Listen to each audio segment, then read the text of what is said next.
الله وبركاته.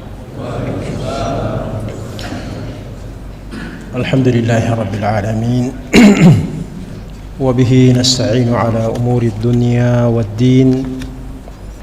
أشهد أن لا إله إلا الله وحده لا شريك له وأشهد أن محمدا عبده ورسوله صلى الله عليه وعلى آله وصحبه ومن سار على نهجهم واقتفى أثرهم إلى يوم الدين وسلم تسليما كثيرا. أما بعد، معاشر المسلمين والمسلمات, ikhwah dan akhwat, hadirin dan hadirat, rahimani wa rahimakumullah. Pertama-tama kita bersyukur dengan memuji dan bertahmid kepada Allah Azza wa Jal yang pada sore hari ini, pada maghrib hari ini masih memberikan kesempatan, kesehatan dan taufiknya kepada kita semua hingga kita dapat melaksanakan salat maghrib secara berjamaah di masjid ini, Masjid Wahdatul Ummah, dan dilanjutkan dengan ta'lim atau pengajian rutin yang biasanya diisi oleh Ustadzuna Ustadz Muhammad Yusran Ansar hafizahullah ta'ala. Namun pada kesempatan kali ini beliau berhalangan dan oleh panitia meminta kepada kami untuk menggantikan beliau, dan karenanya di kesempatan ini kami akan melanjutkan kajian yang telah dimulai sebelumnya beberapa waktu yang lalu. Saya lupa kapan tepatnya, tapi sudah berlalu sekian lama, yaitu membahas kitab yang ditulis oleh salah seorang di antara imam Ahlus Sunnah wal Jamaah, salah seorang di antara tokoh dan muhaddits, salah seorang daripada guru Al-Imam Al-Bukhari dan murid daripada Al-Imam Syafi'i, yaitu Al-Imam Abu Bakar Abdullah bin Zubair Al-Humaydi Al-Syafi'i Al-Makki rahimahullahu ta'ala, di mana buku ini menjadi salah satu referensi utama, sekalipun singkat tetapi cukup padat.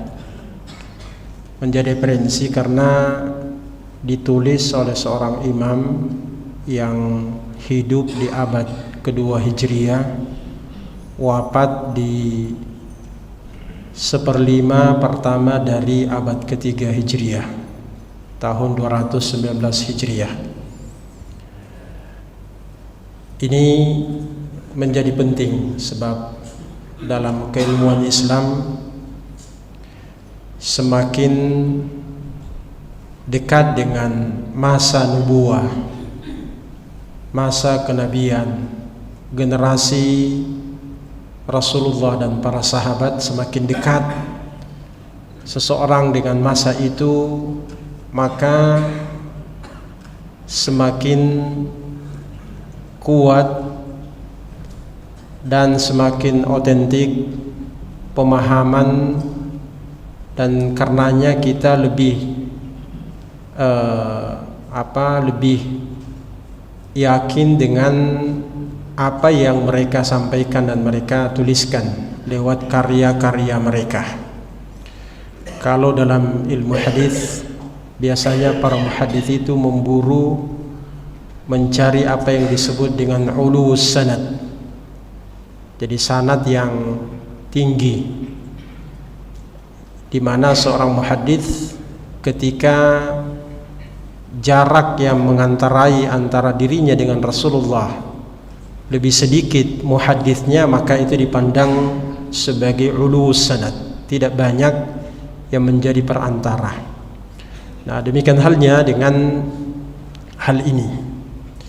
Tentu berbeda dengan referensi yang ditulis oleh orang yang hidup di abad ke-9, misalkan abad ke-10 Hijriah, dibandingkan dengan karya yang ditulis pada abad kedua atau abad ke-3 Hijriah, sebab dia lebih dekat kepada masa kerasulan.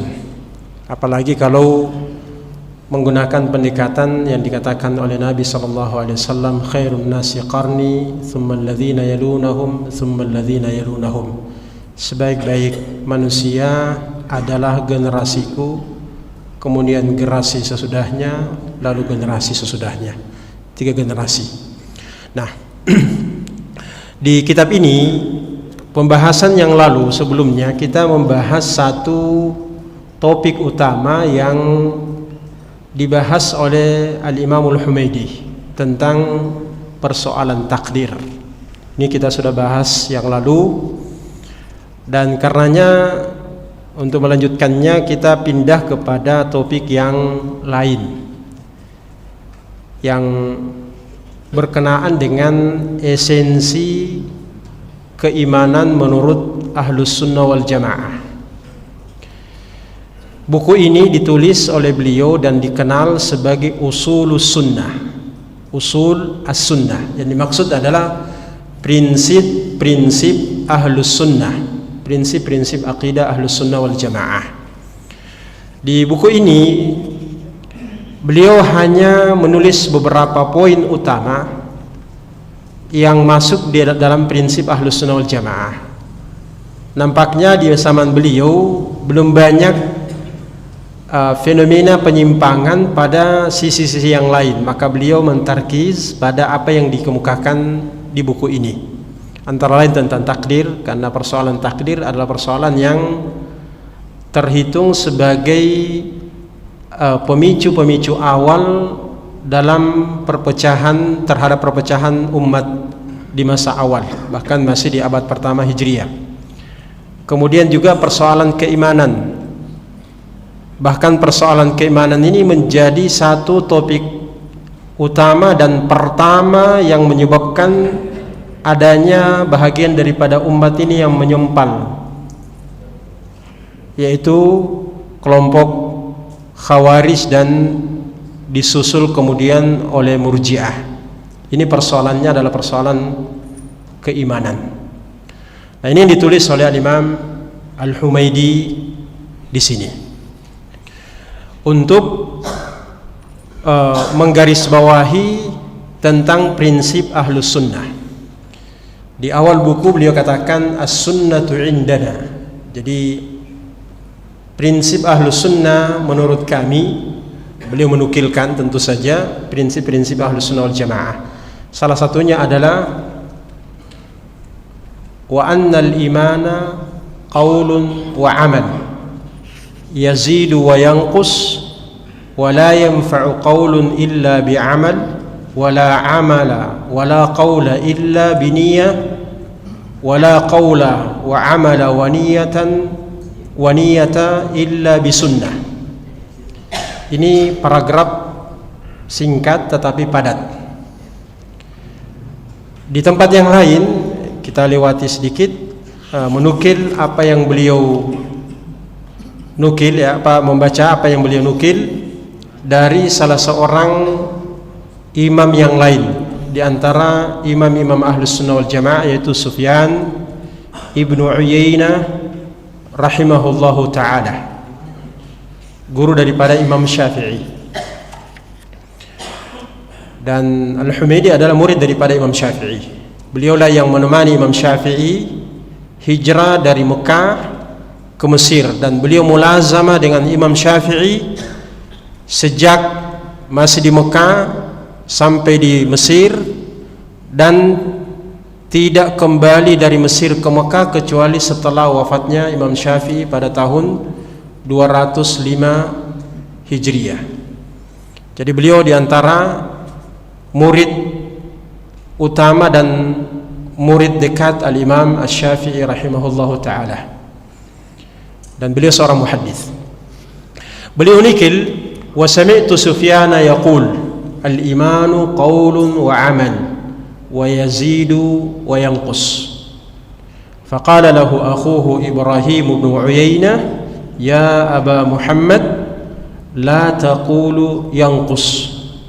Faghadib wa qala iskut ya sabi, bal hatta la yabqa minhu syai'. Ini dua paragraf dari kitab ini yang berkenaan dengan topik keimanan, prinsip keimanan. Kembali kepada paragraf yang pertama, kita terjemahkan dulu. Sebelumnya dikatakan as-sunnatu indana. Lalu dilanjutkan dengan paragraf ini, wa annal imana qaulun wa amal, dan bahwa iman itu mencakup qaulun wa amal, ucapan dan amalan, ucapan dan perbuatan, atau perkataan dan perbuatan. Yazidu wa yanqus, bertambah dan berkurang. Lalu kata beliau, wala yanfa'u qaulun illa bi'amal, tidak berguna ucapan tanpa dibarengi dengan amalan. Wala amala wala qaula wala amala wa qaula illa biniyah, dan tidak berguna amalan ataupun ucapan tanpa dibarengi dengan niat. Wala qaula wa amala wa niyah illa bisunnah, dan tidak berguna pula perkataan dan amalan serta niat tanpa didandasi dengan sunnah. Ini paragraf yang pertama. Lalu di tadi nukilan yang beliau katakan, wa sami'tu Sufyan ibnu Uyainah, dan saya telah mendengarkan Sufyan ibnu Uyainah. Dan beliau ingin menukil pandangan salah seorang di antara ulama yang menunjukkan bahwa apa yang beliau katakan tadi, al-imanu qaulun wa amal yazidu wa yanqus, bukan pandangan pribadi beliau, tetapi ini adalah pandangan para a'immah ahlus sunnah. Termasuk diantaranya adalah guru beliau Sufyan ibnu Uyainah. Beliau katakan, wa sami'tu Sufyana yaqul, dan saya telah mendengarkan Sufyan berkata, al-imanu qaulun wa amal, iman itu adalah ucapan dan perbuatan, perkataan dan perbuatan. Wa yazidu wa yanqus, bertambah dan berkurang. Di saat, kata Al-Humaidi, di saat Sufyan ibnu Uyainah ini mengungkapkan pernyataan tadi, oleh saudaranya Ibnu Uyainah, yaitu Ibrahim ibnu Uyainah, protes kepada Sufyan. Dia katakan, ya Aba Muhammad, wahai Abu Muhammad, la taqulu yanqus, jangan kamu katakan iman itu berkurang. Ini tentu panjang pembahasannya tentang bagaimana hal tersebut terjadi. Iman bertambah dan berkurang. Dalil-dalil umumnya sharih mengatakan al-iman yazid, tetapi sangat terbatas dalil atau bahkan tidak sharih dalil yang ada berkenaan dengan berkurangnya keimanan.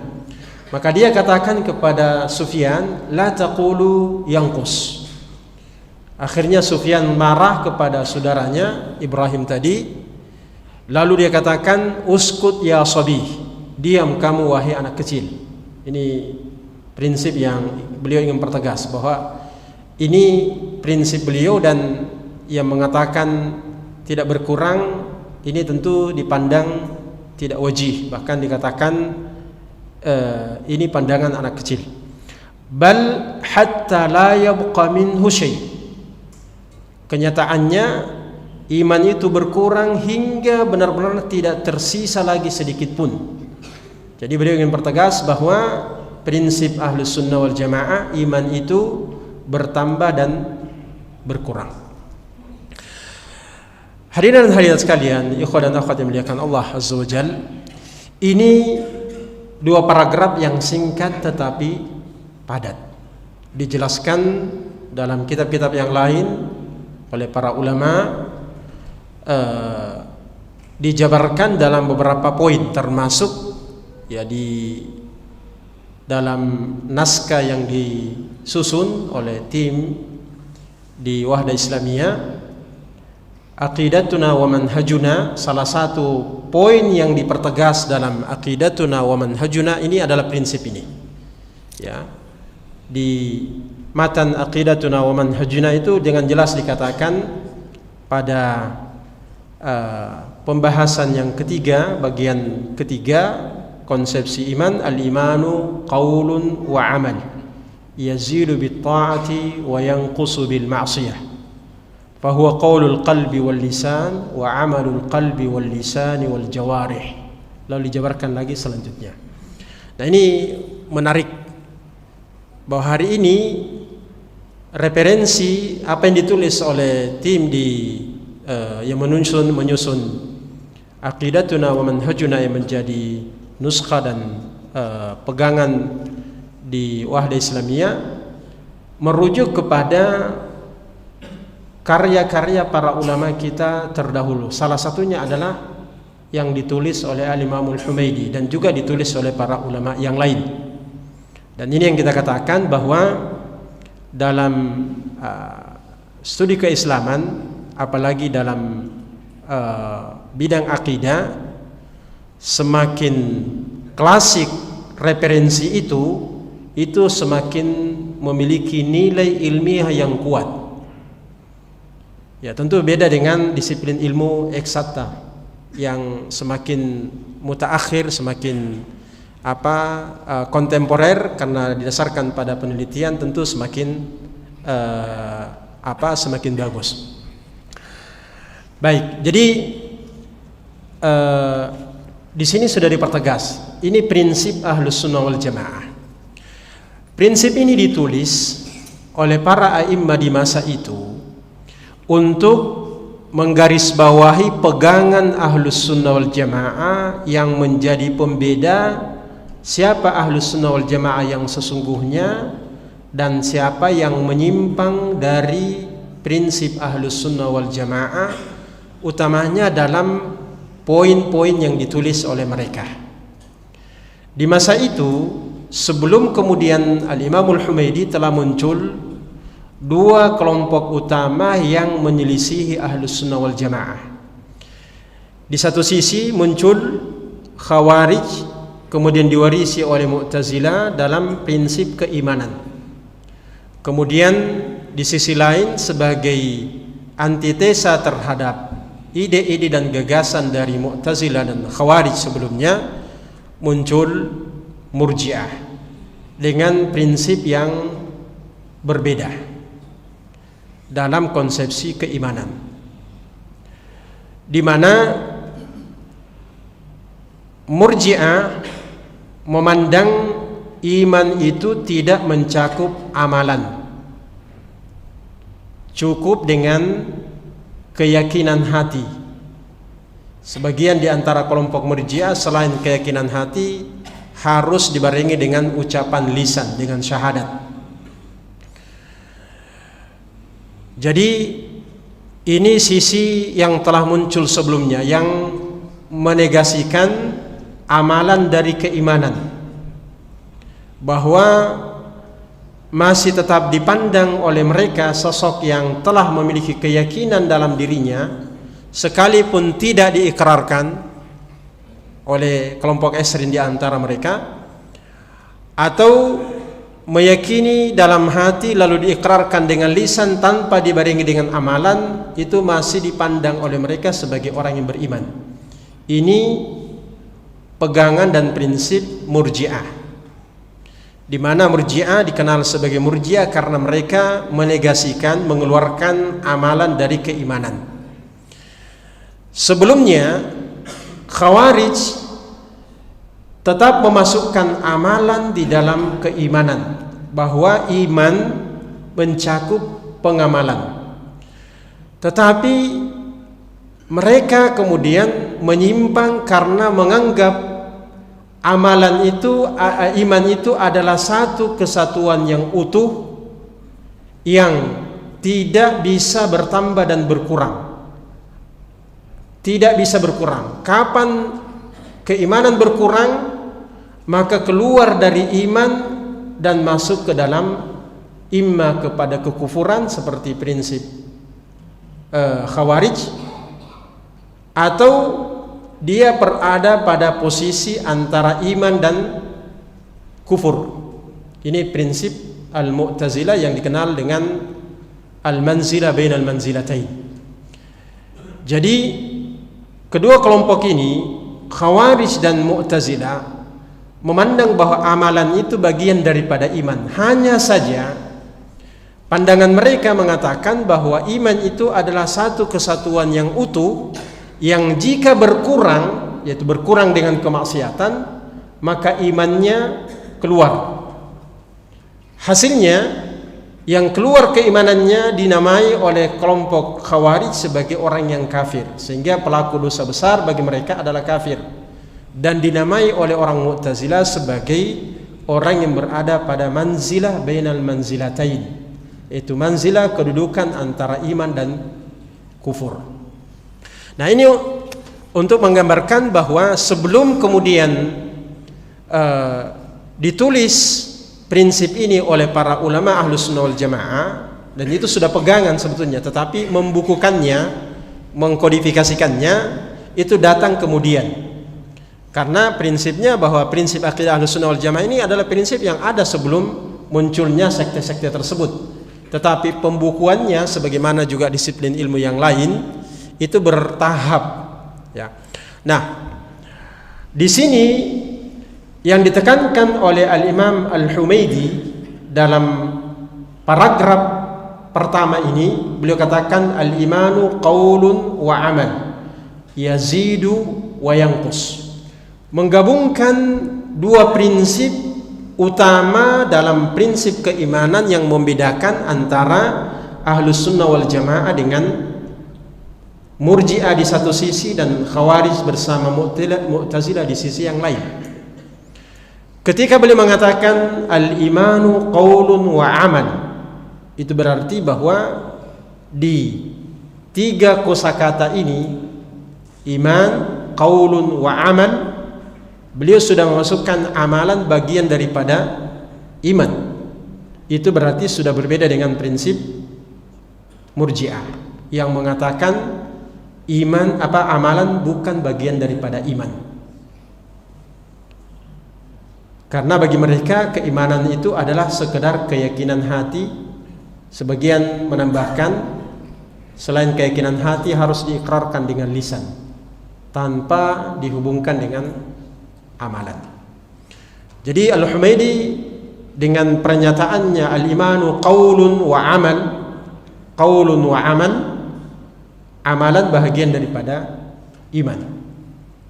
Lalu beliau katakan yazidu wa yanqus, bertambah dan berkurang. Pernyataan beliau yazidu wa yanqus ini membedakan pandangan Khawarij dan Mu'tazilah yang mengatakan iman itu adalah satu kesatuan yang utuh yang tidak bisa berkurang. Kapan berkurang, maka pelakunya keluar dari keimanan, bisa masuk dalam kekafiran, bahkan dinamai kafir oleh orang Khawarij, dan dinamai sebagai orang yang fi manzilatin bainal manzilatain oleh kelompok Mu'tazilah. Nah, ini prinsip yang ada di sini. Jadi prinsip Ahlus Sunnah wal Jamaah dalam persoalan keimanan, bahwa iman itu mencakup amalan, dan juga iman berfluktuasi, bertambah dan berkurang. Bertambah dengan ketaatan, berkurang dengan kemaksiatan. Ini poin utama yang ada di paragraf ini. Yang berikutnya penjelasan tambahan, wala yanfa'u qaulun illa bi'amal, dan tidak berguna ucapan tanpa amalan. Wala amala wa qaula illa biniyah, dan tidak berguna amalan dan ucapan tanpa dibarengi dengan niat, kecuali dengan dilandasi niat. wala qawla wa amala wa niyata illa bisunnah. Ini penjelasan lanjutan. Hadirin dan hadirat sekalian, ikhwan dan akhwat yang dimuliakan Allah, di pernyataan al-iman qaulun wa amal, ulama kita menjelaskan, dan tadi sudah disebutkan di matan aqidatuna wa manhajuna, dikatakan al-imanu qaulun wa amal. Lalu dijelaskan dengan pernyataan fahuwa qaulul qalbi wal lisan wa amalul qalbi wal lisani wal jawarih. Jadi qaulun wa amal itu dijabarkan dalam 4 atau 5 poin, yaitu qaulul qalbi wa qaulul lisan. Ini sudah 2, ucapan hati dan ucapan lisan. Kemudian amalul qalbi wal lisan wal jawarih, amalan hati, amalan lisan, dan amalan anggota tubuh. Jadi 5. Sebagian memetakannya menjadi 4, yaitu qaulul qalbi wa amalul qalbi, perkataan hati dan perkataan qaulul qalbi wa amalul qalbi, perkataan hati dan amalan hati. Kemudian qaulul lisan wa amalul jawarih, digabungkan antara qaulul lisan dengan amalul lisan. Walaupun yang detailnya seperti yang dikemukakan tadi, jadi mencakup qaulul qalbi wal lisan, ucapan hati dan ucapan lisan, wa amalul qalbi wal lisani wal jawarih, dan amalan lisan, amalan hati dan amalan lisan, serta amalan anggota tubuh. Di mana di dalam poin ini amalan bahagian daripada iman, dalam arti bahwa tidak sah keimanan seseorang tanpa dibarengi dengan amalan hati. Jadi tidak cukup dengan qaulul qalbi saja, tetapi harus dibarengi dengan amalan hati, bahkan dengan amalan lisan dan amalan anggota tubuh. Dan ini berbeda dengan prinsip Murji'ah. Sayangnya, sadar atau tidak, sebagian di kalangan umat ini terpengaruh dengan ide dan pandangan Murji'ah. Sering kita dengarkan sebagian orang mengatakan yang penting hati. Kalau hatinya sudah baik, maka sudah oke. Padahal dia tidak sholat. Ya, yang penting baik katanya hatinya.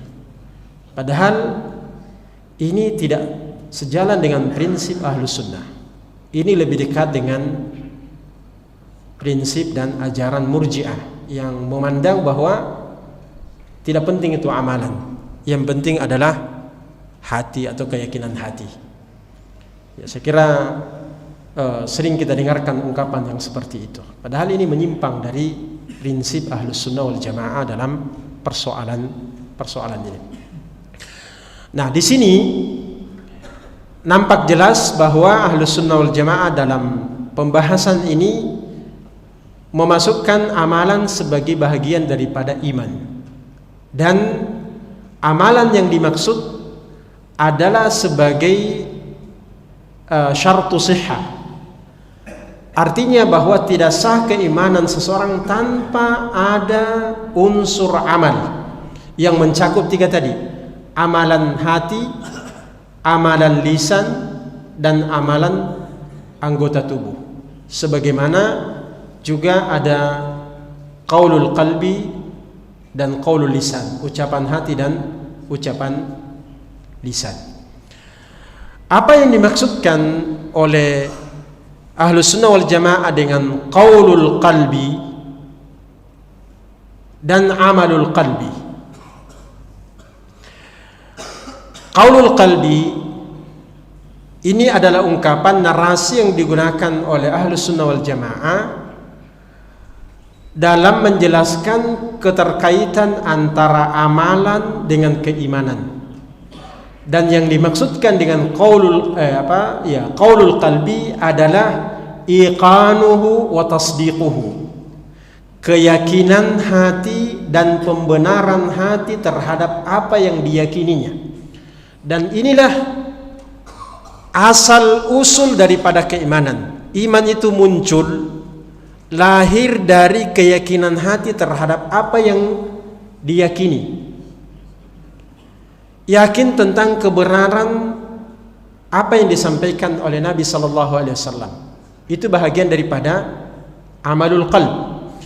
Yakin tentang eksistensi keberadaan Allah Azza wa Jalla. Ini adalah iqan wa tasdiq al-qalb, keyakinan hati dan pembenaran hati akan keberadaan Allah dan bahwa Allah itu ada. Allah Maha Kuasa, Allah yang menciptakan, Allah yang memelihara semua ciptaannya dan lain-lain. Lahir dari sini. Tetapi ini tidak cukup dengan sekedar tasdiq atau iqan yang dinarasikan tadi dengan qaulul qalb. Jadi qaulul qalb adalah iqanuhu wa tasdiquhu, keyakinan hati dan pembenaran, lahir dari sini. Tetapi kalau hanya sebatas itu, maka tidak dipandang seseorang beriman dan tidak dipandang sebagai seorang muslim. Buktinya Abu Talib, paman Nabi sallallahu alaihi wasallam, sangat yakin dengan kebenaran ajaran Rasulullah sallallahu alaihi wasallam. Bahkan beliau turut membela dan mendukung Rasulullah sallallahu alaihi wasallam. Tetapi unsur yang penting yang lain tidak dimiliki, yaitu qaulul lisan. Dia hanya memiliki qaulul qalb, keyakinan hati akan kebenaran ajaran yang dibawa oleh penakan beliau Muhammad sallallahu alaihi wasallam, hingga beliau membela. Tetapi ini juga berkenaan dengan hidayah, tidak memiliki unsur yang lain berupa qaulul qalb, qaulul lisan. Jadi qaulul qalb yang dimaksudkan adalah keyakinan hati dan keimanan muncul dari situ. Lalu kemudian keimanan yang tergambar dalam keyakinan ini dilanjutkan dengan iqrar bil lisan. Ini dikenal dengan qaulul lisan, yaitu an-nutqu bisyahadatain. Ya, mengikrarkan kedua syahadat. Jadi qaulul qalb dan qaulul lisan ini paralel. Tidak wujud keimanan kalau hanya salah satunya. Keimanan yang hanya dibarengi dengan dibuktikan dengan keyakinan semata tanpa dengan ikrar, ini tidak sah. Seperti imannya Abu Talib, paman Nabi sallallahu alaihi wasallam, percaya dengan apa yang disampaikan oleh Nabi, tapi tidak dilanjutkan dengan ikrar dengan syahadatain. Sebaliknya, seandainya hanya ikrar dengan lisan tanpa dibarengi dengan qaulul qalb, yaitu keyakinan hati, maka ini juga tidak berguna di sisi Allah Azza wa Jalla. Sekalipun di dunia mungkin saja berguna bagi yang mengikrarkannya, karena dia diperlakukan sebagai seorang muslim, ya, berhak mendapatkan apa yang didapatkan oleh sang muslim. Tapi di sisi Allah tidak berguna, karena ini adalah keyakinan orang munafik, keimanan orang munafik yang keimanannya hanya lewat lisan tanpa diyakini dengan hati. Dan kita tahu di mana posisi orang munafik di akhirat, bidarkil asfali minan nar. Jadi harus kombinasi antara qaulul qalbi dan qaulul lisan. Ucapan hati berupa keyakinan dan qaulul lisan berupa iqrar bisyahadatain. Lalu apa yang dimaksud dengan amalul qalb, amalan hati? Tadi qaulul qalb, sekarang amalan hati. Amalan hati yang dimaksud adalah keikhlasan, pengagungan, kecintaan kepada Allah Azza wa Jalla yang kita kenal dengan istilah amalan-amalan hati, yaitu berupa amalan-amalan yang terlahir dari hati kita, ya, berupa kecintaan kepada Allah, pengagungan, penghormatan, dan khauf, raja, dan lain-lain. Ini dikategorikan sebagai amalul qalb. Yang semua ini adalah bahagian yang tidak terpisah daripada iman. Dalam hadis yang berkenaan dengan syafaat pada hari kiamat, di saat sebahagian di antara para pelaku dosa yang karena imannya lemah sampai dia terjatuh dalam dosa dan kemaksiatan, lalu kemudian di akhirat diponis oleh Allah masuk ke dalam neraka, lalu nanti di akhir masanya setelah disiksa dan diadab di neraka, Allah Subhanahu wa taala katakan kepada Nabi sallallahu alaihi wasallam di saat beliau memberi syafaat, bahwa siapapun yang engkau dapati di neraka di antara yang memiliki keimanan di dalam hatinya, walaupun keimanan dalam hatinya walaupun hanya sebesar atau seberat zarrah, maka keluarkanlah dari neraka. Jadi iman dapat berupa keyakinan hati, amalan hati yang tentu dipadukan dengan dengan qaulul qalb atau keyakinan hati yang sebelumnya dibahas. Jadi poin yang ketiga, amalul qalb berupa keikhlasan, ya, dan amalan-amalan hati lainnya yang ditujukan kepada Allah Subhanahu wa taala, baik berupa mahabbah, raja, dan lain-lain. Ini sudah masuk ke ya. Ini belum masuk, ini belum tuntas ini. Biasanya Pak, kita adzan pada saat waktunya atau mana panitia? Selesaikan dulu ini. Kalau seperti tadi mungkin tidak selesai ini. Baik, ikhwan dan akhwat sekalian, hadirin dan hadirat sekalian. Jadi qaulul qalb dan amalul qalb. Amalul qalb tadi sudah. Kemudian amalul lisan.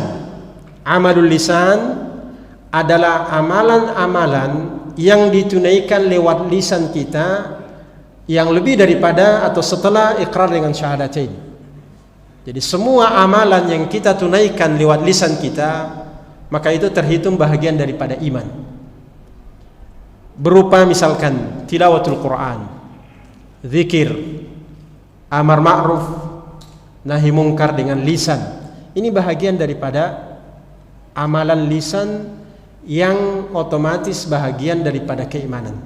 Jadi semua amalan yang kita lakukan, baik ditunaikan lewat hati kita berupa khauf, raja, dan mahabbah, ikhlas, dan lain-lain. Begitu juga dengan amalan yang dilakukan dengan lisan kita berupa tilawatul Quran, zikir, amar ma'ruf, nahi mungkar. Ini semua adalah bahagian daripada iman. Sehingga semakin banyak amalan kita ini akan semakin bertambah keimanan. Semakin bertambah keimanan. Dan ini sangat berbeda dengan apa yang dipahami oleh kelompok yang lain tadi. Apalagi yang tidak memasukkan amalan pada iman. Amalan bagi mereka tidak menambah dan tidak berpengaruh kepada iman. Ya, sialnya sampai pelaku dosa bagi mereka itu sama sekali tidak berkurang imannya. Bahkan kelompok ekstrem di antara mereka menyamakan antara keimanan iblis dengan keimanan Rasulullah SAW dan para malaikat.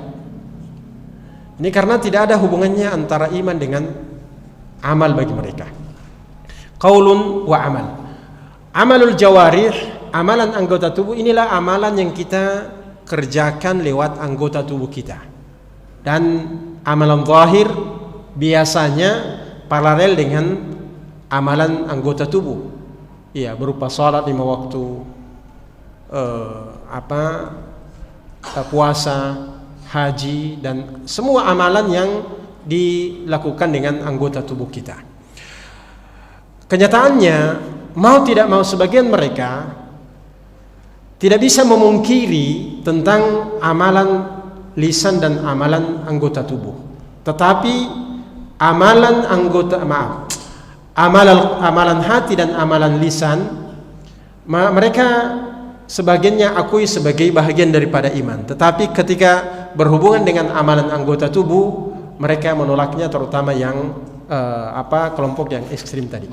Ini sisi yang pertama dari masuknya amalan ke dalam keimanan. Sisi yang kedua tadi adalah bahwa iman bertambah dan berkurang. Ini prinsip.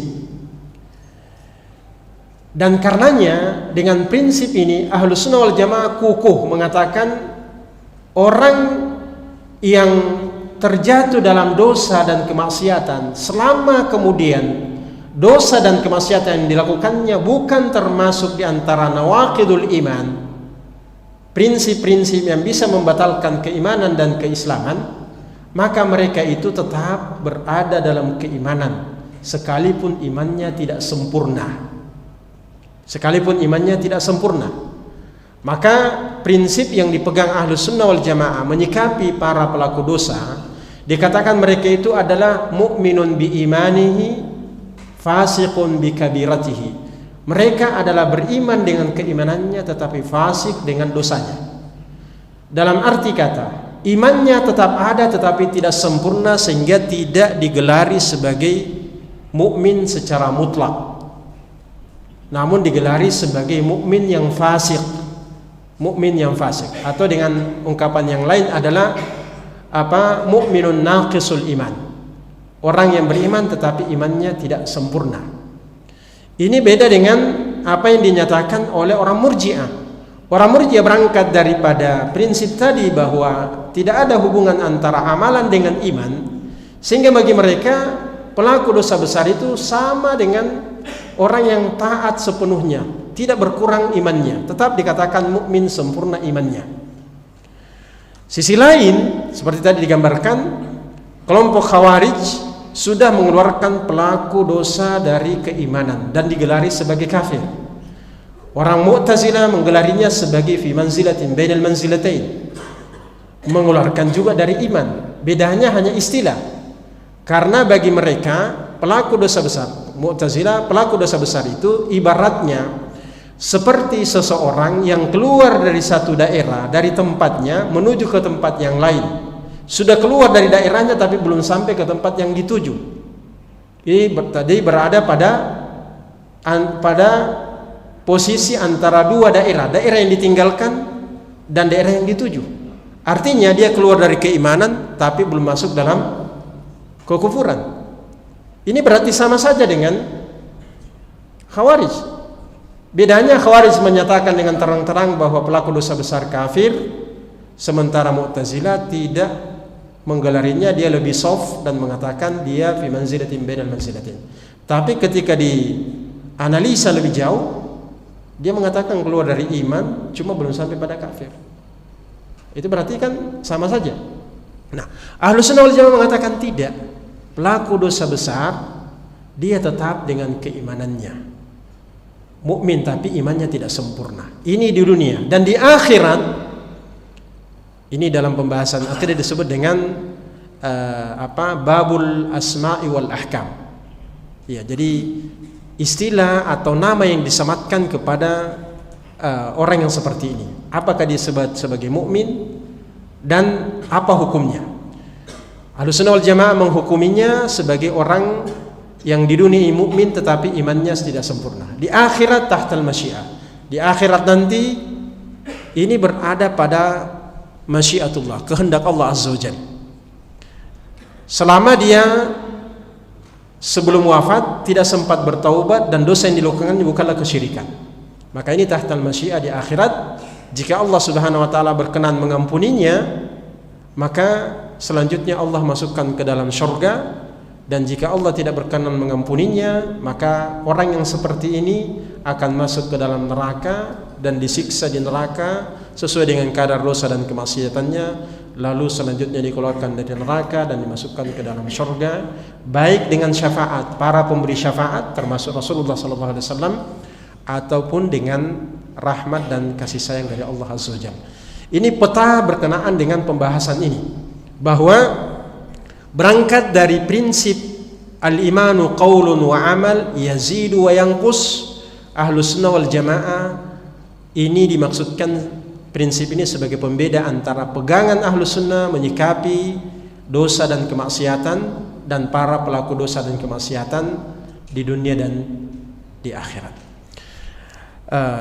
Nukilan yang beliau sebutkan tadi sama dengan apa yang dibahas. Beliau hanya mempertegas bahwa apa yang dikatakan dan ditulis oleh beliau ini sama juga yang dikatakan oleh ulama yang lain, antara lain oleh Sufyan ibn Uyainah, al-imanu qaulun wa amal yazidu wa yanqus. Dan di dalam kitab-kitab yang lain penjelasan ulama kita, yazidu bit ta'ah wa yanqusu bil ma'siyah. Iman bertambah dengan ketaatan dan berkurang dengan kemaksiatan.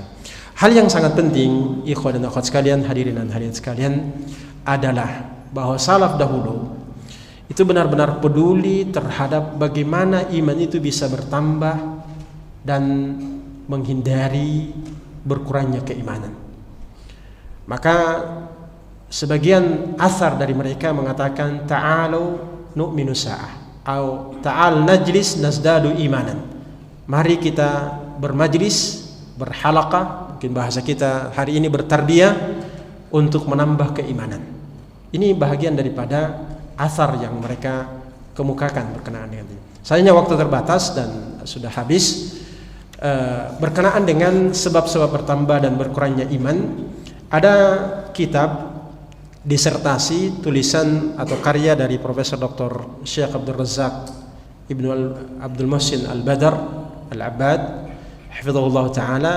Dalam disertasi beliau ada satu pembahasan khusus tentang asbabu ziyadatil iman wa asbabu ziyadatil imani wa nuqsani, dan ditulis atau dicetak khusus, diambil pembahasan ini lalu dicetak tersendiri. Ini sangat bagus untuk dibaca, ditelaah bagi kita yang ingin lebih jauh mengkaji dan mendalami tentang sebab-sebab bertambahnya keimanan dan sebab-sebab yang bisa menggerus dan mengurangi keimanan. Silakan nanti dicari dan dibaca, mudah-mudahan dengan itu menjadi sebab bagi kita untuk menguatnya dan bertambahnya keimanan. Kita cukupkan sampai di sini. Subhanakallahumma wa bihamdik, asyhadu an la ilaha illa anta, astaghfiruka wa atubu ilaik. Wa sallallahu ala nabiyyina Muhammadin wa ala alihi wa sahbihi wa sallam. Wa akhiru da'wana alhamdulillahi rabbil alamin. Wassalamu alaikum warahmatullahi wabarakatuh.